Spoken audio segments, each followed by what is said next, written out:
Our first guest on the show today is Bert West, the head basketball coach of East Texas Baptist University. And if you've ever seen the show, Coach sometimes has some crazy answers to questions that I ask. And I've got one. My first question off the bat, Coach, is we're in the Christmas season. Have you bought my Christmas present yet?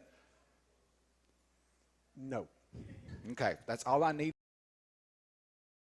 They just kept fighting and did a really good job. Played a good game because there was no options. We had to play a good game.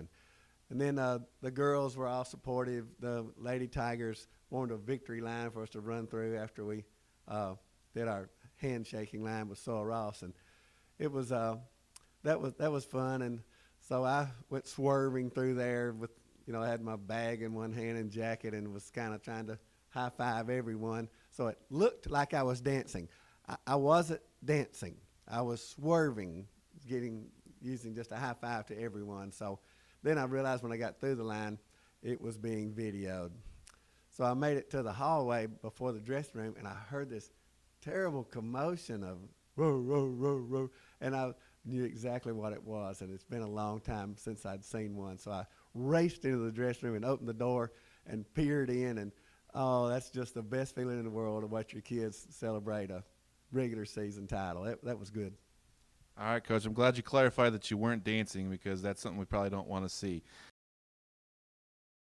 Right now, you had your first conference win playing Hardin-Simmons this past Saturday at Ornelas, and that was an interesting game from the standpoint that you won 90-75, but at halftime you were down by 2 points. What did you tell the team? Well, first, let's go back before halftime. You had a nice little run that pulled you within two. I told them to catch up, and they almost did.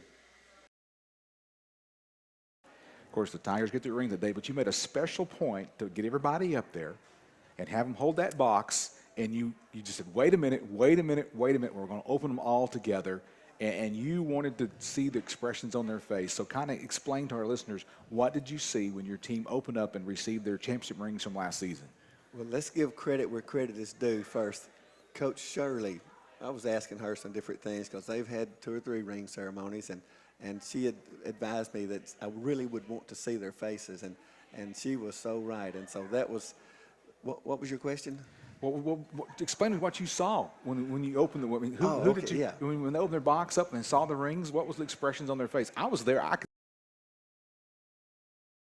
Did you guys have any movie moments on the bus going down there, picking out certain movies? I don't think we even watched a movie on the way down. Everybody was tired. The kids were sleeping and resting, and so we didn't even watch anything. We watched Star Wars on the way back. I think we almost had a mutiny, but they were respectful about it. And That's good to hear that you're not coming from the dark side. And our kids performed well. The celebration was so amazing that it was like, it's the end of the season, and we accomplished it, and we're gone. We're done. And that's not the truth. The truth is we did all of that to get to here, and now we're one of 62 teams with a chance to win the national championship. And I've been so wired up because I've been sick and I'm taking medicine. I didn't realize it. Everybody thought I was so excited about the games. No, I just can't sleep and wired up, and I sleep an hour and a half one night, 1 hour the next night. I'm wired up again. You just hadn't been able to tell it yet. My wife said it's my medicine. This morning she put a bill out for me to pay. I thought it was junk mail. I ripped it up, and so it's just that time of year. But boy, we go on the road, continue on the road, I should say, at another team that played in their conference tournament championship in their gym, and it's a rival game. And then we'll head to South Texas and play 2 games against very quality, tough competition, and one of those made the NCAA tournament. Then we'll come back home, and yes, we'll be home, but we end up playing, we jump right into conference play, and I mean, we have 1, 2, 3 conference games in a row, and just really tough competition, and then another non-conference game behind that with a good, strong team. So, well, I tell you what, the only easy day was yesterday.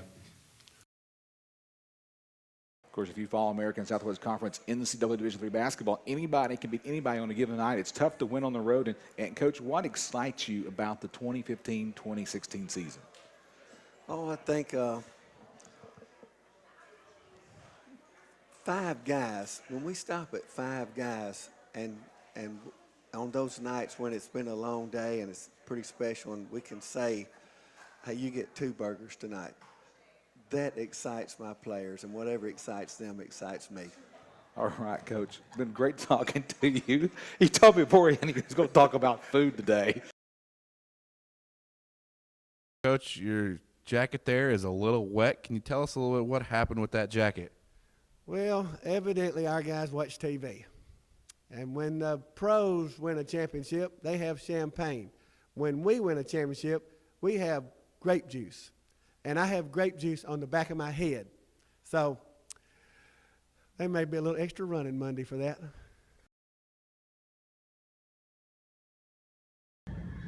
Guys, can you just talk about your Wisconsin experience, cheese curds, some of the places we've been and traveling up here, and the NCAA experience overall with the travel? I'll go first. I like cheese curds. I'm coming back to visit Wisconsin.